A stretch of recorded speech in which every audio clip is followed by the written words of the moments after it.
Hello મિત્રો, નમસ્તે. JD ડાયરીની અંદર આપનું હાર્દિક સ્વાગત છે. તો અમે પહોંચી ગયા હતા શ્રીમતના આગલા દિવસના જમણવારમાં. અહીંયા સરસ મજાના ઘરને શણગારેલું છે.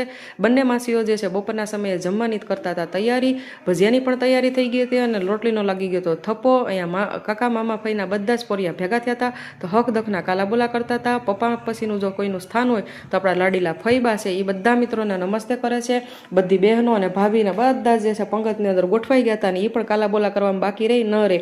તો અહીંયા જે છે શિયાળા અડદિયો, પછી મેથીના ગોટા, મરચાં અને બધી જ શાકભાજીનું મિશ્રણ એવું આપણું ગુજરાતીનું પ્રિય એવું ઊંધિયું, હારે ચટણી, શિયાળાનું કાચું સલાડ, પાપડ અને ગુજરાતીની ખાટી મીઠી દાળ તો હોય જ ને, એની હારે ભાત તો હોય જ ને, સાય વગર હાલે ન હાલે. તો અહીંયા બધા પીરસવા માટે પણ ગોઠવાઈ ગયા હતા અને હવે બેલ પડવાની રાહ જોતા હતા. તો બધા લાઈનની અંદર જે છે એ ગોઠવાઈ ગયા અને ધીમે ધીમે જે છે ભાણું લેતા ગયા ને અહીંયા ખુરશીઓ જે છે એ બધી ઢળી ગઈ ને એની અંદર જીજાજી ને ભાઈ ને જેડી ને કાકા ને મામા ને દાદા ને ફુવા બધા ગોઠવાઈ ગયા. મને છે ને બેઠા બેઠા વિચાર આવતો હતો કે હરેક પ્રસંગની અંદર જે છે પુરુષોને જ પહેલાં કેમ જમવાનું હોય.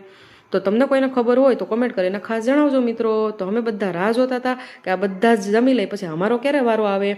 અહીંયા અમારું કુટુંબનું ગૌરવ એવા સીએમ મિતભાઈના ખોળામાં અમારા ઢીંગુબેન રમતા હતા ને એ પણ જે છે મોજ માણતા હતા. ને હવે અમારો પણ વારો આવી ગયો અને અમે પણ જે છે ખુરશીઓની અંદર ગોઠવાઈ ગયા અને જે ખુરશીઓની અંદર હમાણા નહોતા એ બધા હેઠે બેસી ગયા. આ અમારા બેન જે છે એ બધાને હાઈ કહે છે ને એમ કહે છે વિડીયોને સબસ્ક્રાઈબ કરજો. તો અમે પણ જે છે ધીમે ધીમે ગુજરાતી ભાણાનો જે છે આનંદ માણતા હતા અને આપણા સંસ્કૃતિનો ભાગ એવો ભાવ એ તો આપણે આપવો જ પડે. તો અહીંયા જે છે વેવાણ્યું જે છે સામે ભાવ આપતું હતું અને જે છે ગુજરાતી ભાણાનો અડદિયાનો લાવો લેતા હતા અને ઓલા વેવાણી વિચારે ભાઈ હવે ઝટઝટ ભાવ લઈ લ્યો.